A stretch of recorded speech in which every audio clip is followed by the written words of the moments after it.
Hi, welcome to today's video. I am Maria from Women into Wellness, and this is the channel where I share with you tips, strategies and tools pertaining to wellness and well-being for women to help you feel like you are your best self, living your best life. So first off, thanks for tuning in today. In this video, I'm just going to be chatting to you a little bit about my own experience of the whole COVID-19 lockdown that we have been living through worldwide during 2020. And as a wellness coach, personal trainer and fitness professional, it's my take on what I've been doing to take care of myself during these crazy times. So keep watching if you want to listen to that. And if you haven't already subscribed, I suggest you do so, because I'll be sharing with you lots of amazing videos and tips. Click the notification button so that you get that little ding to let you know whenever I drop a new video, and comment whenever you feel the need to, and also like and share so that other people can join in on the action and the conversations. So, as I said, I want to talk a little bit about the craziness that has been happening during the COVID-19 pandemic. And there's no doubt this is a hugely serious issue that has taken the world really by storm, because we were just not prepared for it, or at least most countries weren't. And I'm based in the UK, so we have daily updates from our government that has been filling us in on what was going to be happening at every stage of the process. And really, to say it's hit everyone pretty hard or knocked us for six is an understatement, because we've just had to deal with this kind of unprecedented time. And I know that is a term that's getting thrown around a lot, but it sums it up hugely. It's just an unprecedented time for a lot of us living in this day and age. We've not lived through anything like this. And so we are having to adapt constantly. So first off, it was the adaptation to the lockdown and having a lot of our resources, a lot of our amenities and just the general way of life removed from us. And it was something that we had to quickly be flexible towards and make sure that we made that shift and that we respected in order to protect not only ourselves, but of course everybody else in our community. So that was so important, because it was employing that altruistic need that we all needed to make sure we were taking care of each other by adhering to lockdown rules. And then of course, then we are now in a lot of countries going through, the curve and the wave, where we have had the peaks, and now we're getting to that point where we can start to come out of lockdown measures and start easing things off. And here in the UK, we're at the point now where the schools have already opened up just over a month ago, just to finish out the year for some of the year age groups, I should say, or the cohort age groups. And we've just had things like the parks starting to open up as well, restaurants opening up, still with social distancing in place, but a lot more accessibility. So cinemas, pubs, things that make life feel a bit more like you can just go out and enjoy yourself as usual, and probably things that a lot of us took for granted beforehand. So that's where we're at right now in the UK. And the reason I wanted to make this video now is because up until now, I've kind of just been living through this whole experience, much like I'm sure you have. And we've all been infected in different ways. Some of us may have actually had COVID-19. Some of us may have known people who have had it, or may have unfortunately lost friends, family, or colleagues to COVID-19. So it's been a really unusual and difficult time for a lot of us. And being a wellness coach, a fitness professional, and having a huge focus on well-being as well, I just wanted to give you my experience or my take on what I've been doing to get through it. So maybe it would have been helpful if I had given you this information before, but forgive me, I'm a mother of two. I have a busy life, much like I'm sure you do as well. And my priority was to kind of get us through this experience together. So I've been a bit quiet on my channel, and I apologise for that, but this is me explaining really what I was focusing on during this time. So number one was really just adjusting to everything and making sure I understood what we were and weren't allowed to do as a family. So we started off by watching the daily news every day and making sure we were sticking to the restrictions and adhering to them. and I have two young kids, so we did explain to them what COVID-19 was about. So me and my husband made the decision that we felt like this is life, this is reality, it is a virus, it's an infection, this is how you can get it, this is what the results can be, and yes, people are getting sick and getting better, or people are getting sick and they are dying. And we explained that to our kids. They took that all on board and they took it in their stride fairly early on in the process. And from there, it was then just something that was kind of accepted within our family, and therefore we knew what we were changing our behaviour for, or why we were changing or adapting our behaviour, and why these restrictions were in place. So, you need to be able to tell a kid why they can't go to the park, why they can't play on the swings, why they can't have a play date with their friend. So our kids were great at taking that on board. But beyond that as well, we were also wanting to make sure that our experience of it was as stress-free as possible.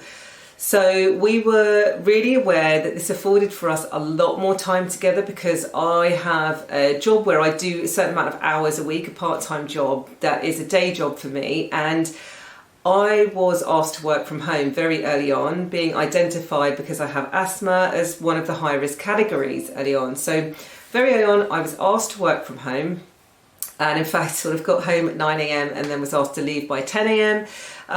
So that was interesting, and told sort of like, I'll see you 3 months later. So that was a bit like, whoa, okay. And this was very early on, when the news was just breaking that we had this virus called Covid-19 in the UK. We had seen it already play out in China up to that point, and also in Italy, and a couple of other countries, but those are the main two that the British news was reporting on. So having gone home early, realising I was going to be working from home, we needed to make sure we could adapt but also enjoy this time. And I will wholeheartedly admit that that first month of working from home was a very stressful experience, because as much as I know and realise what my stress triggers may be, whether they are physical, mental, emotional or lifestyle related, because this is something I'm well versed in, it was also something that I was really thrust into. So I didn't really have a plan in place immediately. And I absolutely love my kids, but they were probably the main source of stress. They were one of the main sources of stress. And the other one was the fact that I was working a job from home that I'm very used to working on a system at work that is fully integrated in terms of the software I'm using, the equipment, the PCs, the visual display units that I have. And so it was just transferring this to a home office and making sure I could do that, and sort of was trying to work as efficiently and as effectively as I could, and realising that wasn't always possible whilst having childcare responsibilities. Silly me.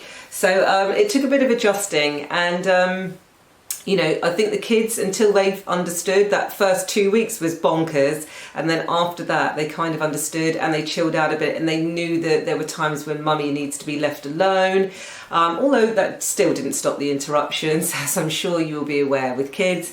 When they want something, they want it now, and they have to have it right now, no matter what. So I must say, the first month I was really working under stress and duress, just to feel that I was fulfilling the requirements of my job, whilst also fulfilling my needs and desires as a mama, and my kids' needs and desires. So after month 1, things kind of chilled out. My kids had gotten into a routine. I had trialled various different working patterns, and I had gotten into a routine. So I worked very early in the morning on my day job, 3 days a week. And then in the evenings, I was working on my wellness business. And that would vary sort of anything from probably 4 to 5 days a week. So I kind of hit my flow, hit a groove, and it was great. And it was lovely because my husband was here to help through a lot of this time, so we could share the days when I couldn't do things completely on my own. My husband was there, so that totally helped. And then, as I said, we were looking to find joy in all of this. What we did is we threw ourselves into gardening, as you do if you're lucky enough to have a garden. You're restricted to your home. We did some of the home improvements. So yes, certain things got painted that hadn't been painted for a while. We overhauled a few rooms, we cleared out a few things, and they will be going to the charity shop, so I'm sure we'll be inundated from a lot of people doing clear outs. But we really focus on the garden, outdoor space being so important to well-being, and just feeling that connection with nature. We got out in the garden, we decided that we wanted to put in a lot of flowers, we wanted to attract wildlife, get some bees, get some butterflies, so we created a flower bed. You know, we just made changes that we could, that were free or affordable, or recycling things we already had. You know, we built planters and we grew, I think we've now planted about 8 different vegetables. So we're growing like tomatoes, green beans, sweet peas, spring onions, we've got peppers out there, we've got chilies, pumpkin, all sorts, a raspberry bush. So that's been amazing, and it's been a lovely shared activity that we could do together, and that has really helped. And then aside from that, it's really allowed extra time for us, because we've been at home all the time preparing nutrient dense, highly nutritious meals. And if you know anything about me, you know that this is so important. I love my treats. I do enjoy treats. So we have been doing a lot of baking and eating more cake, but we've also had more time to create nutrient dense meals. And at the same time, during lockdown, I've been creating one of my signature offerings and products. So I was heavily involved in creating, designing and testing recipes. So this was great because it was the perfect time during lockdown to do that. So we were doing all of that good stuff, good food, enjoying it and eating al fresco, which just, you know, is like the icing on the cake when you've got a great nutrient dense, delicious sort of healthy meal to eat. Enjoying that outside, still having my glass of wine. I'm a great advocate of having your glass of red wine a day. And so having that with the meals, eating outside, enjoying the sunshine, time with the family, flowers, you know, you've got your green foliage, you've got great weather. We've been blessed in the UK through the lockdown to have really good weather. So that has been lovely. And then what I also felt a deep need to do was to really address my connection to myself, to sort of go within and internalize, because I wasn't getting that escapism of being able to leave the house on my own because my kids weren't at school for most of this time. So I really found that putting my kids to bed has always been that time in the evening that is for me, or for me to work on my business. But I really felt during the lockdown that I needed to have some escapism. So immersing myself in yoga. So I've been spending a lot more time on and off the mat, studying yoga philosophy, studying asanas, which are the poses of yoga, pranayama, which is the breathing techniques, and really getting into my own yoga practice much more thoroughly than perhaps I'd allowed or allocated myself the time to do before. And this has had so many benefits because, as you all know, hopefully with breath work comes the ability to access that deep peace within and find centeredness. It offers you that moment of calm and that mindfulness to just exist in the moment. So the breath work has been amazing that I've been focusing on. The mindfulness has just provided me with that escapism and also the focus and the clarity. So doing meditation, whether it was guided meditation or active meditation, so whether I was doing an activity throughout the day and I thought I would just focus on that, that has been amazing, or doing meditation where I just sit and try and be still and let the thoughts come and go and gradually try and let them subside. So I've really found a benefit with that. And of course I absolutely love movement. It's probably one of my greatest loves as a subject matter and as a hobby, and as a professional aspect. I love movement in all of its forms, and so being able to bring so many different aspects of yoga into, my life at the moment has just been wonderful. So totally immersing myself into restorative yoga, just chilling out. And, it's not exactly movement, because restorative yoga is all about finding comfort and stillness in a position and just having no effort whatsoever. But you're still opening your body in certain ways through that. So getting great benefits from that. And also finding the different styles of yoga that spoke to me, that resonated with me and that I could connect with during this time when I perhaps felt higher levels of stress or uncertainty. And this blended together. So I've got this aspect of, spending time with my family has been amazing. That has been the huge benefit of this whole lockdown for me. It's been just wonderful, and I'm forever grateful for the time it's afforded me with my family. But spending that time in nature, focusing on food, focusing on my yoga, focusing on that mindfulness and my spiritual connection to myself and to the universe has just been so absolutely beneficial. And for that, I also practice gratitude, and this is something I've taught with my girls. They are young, but I've taught it with them. I've taught with them this idea of bedtime routine, gratitude. We're going to end on a gratitude. So just before, the head hits the pillow and the lights out, what are you grateful for today? And I must say, through all the difficulties and tribulations that everyone has faced through this, I have deep compassion and empathy for the difficulties people have faced. But I also have gratitude as well for the value that it's added for me and my family, if only to be grateful for our health, to be grateful for each other and the time that we've had together, and for this opportunity for self-reflection and to internalize and look within, and to perhaps take a look at how we or I have been living my life and how I can change that to better fit my needs and my family. So, they say in every situation there can be a silver lining, and I think, for me this is true because I'm lucky enough to have come this far with my health, with the health of my family with me, and touch wood, it will stay that way.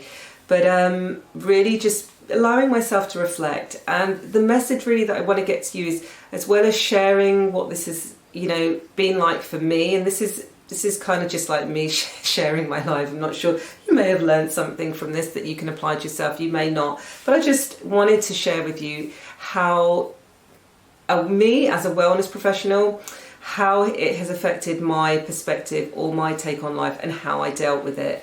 So I'd say those are some of the main aspects, and I will add, as well as spending time in the garden, nature walks, because once we were allowed to leave home and drive to go somewhere for a walk, I'm very lucky I live near a forest, it's so close to us, so we were able to go for beautiful nature walks as a family, and my goodness, that in itself was like an elixir. So it was just amazing to get out and be immersed in nature, and to see the change of seasons as well, and to just be part of that has been hugely beneficial and just wonderful.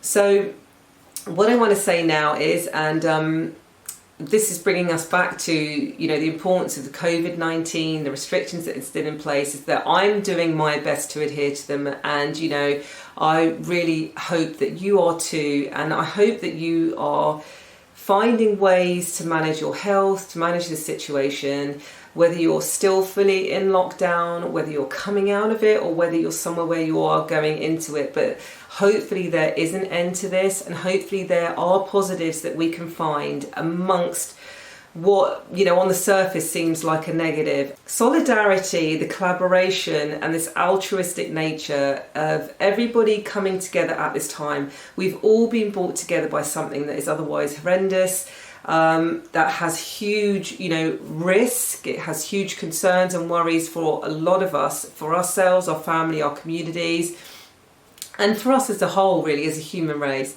But, and what it can do, the benefits it can bring, is that opportunity for us to come together as people, to have compassion, empathy for each other, respect for each other, and, to maintain those social distances. The amount of help that people have been offering each other is just amazing, to not only people or we know or they know, but also to strangers. It's just so inspiring. But also it provides that opportunity for us to take a step back from our lives in the way that we have built it. And for some people, I completely realise this has been a difficult step back, because there have been businesses that have been affected, families that have been affected, partnerships, lives that have been, forever changed by this situation that we have had through the lockdown, and not only just through Covid-19 and the virus, but through the lockdown. And so businesses have been lost, business has been irrevocably changed, and that is really hard to deal with for a lot of people I know, and I have friends and colleagues who are going through that now. Despite all of this, it does allow us the opportunity, whether it's been forced upon us and it's something we wouldn't want, or whether we've seen it as it giving us space to make change, is that space is now there, whether you wanted it or not. And it offers you that chance now as you segue back into normality, or whether that's a little bit further down the line for you yet, to have a think about whether there's anything in your life that you want to address or that you would change that's going to better benefit you, your family, your friends, or your business, so that it can start to work from you. Because it's kind of like hitting the reset button, isn't it? It's almost like hitting the reset button. So if there was anything in your life beforehand that you weren't sure about or that you want to change, this may be a good time to do so. And take the time to reflect on that. If you want to go a little bit deeper, try and have that moment of calmness and stillness to reflect on it. Go for that long walk in nature, listen to some music that just helps you open your mind and reflect. Ask yourself a question before you go to bed and see if you can find the answers for yourself when you wake up in the morning, and rely or depend on that higher sense of consciousness and self that you have to find a better way or a better fit for you going forwards. And you can also delve into meditation to do this as well, find the answers, or just create space mentally and clarity for yourself so that you can forge your way ahead. See this as an opportunity to create and forge a way ahead that is going to create a life for you that you love, that you feel best fits, matches your needs and your true desires going forward. So I hope that's something for you. I hope you get something out of this video. But thanks for sticking with me to the end. Comment down below. So what is it that you have gotten out of this COVID-19 lockdown? Whether it's something that's beneficial, or whether it's something you're still pondering on, whether it's a life change, whether it's just a realization about yourself or about society. If there is anything you feel you want to comment on below, then please drop it in and start a discussion or a thread or a comment, and I'll pop in there too. But first and most and foremost, I want to wish you health and wellness to you, your family and your loved ones and the people in your life, and say thank you to you if you have been respecting and doing your best to adhere to all of the restriction guidelines. We'll get through this. We will try and get through this, and we'll get through it together. So take good care of yourself. Thanks for watching, and I wish you well.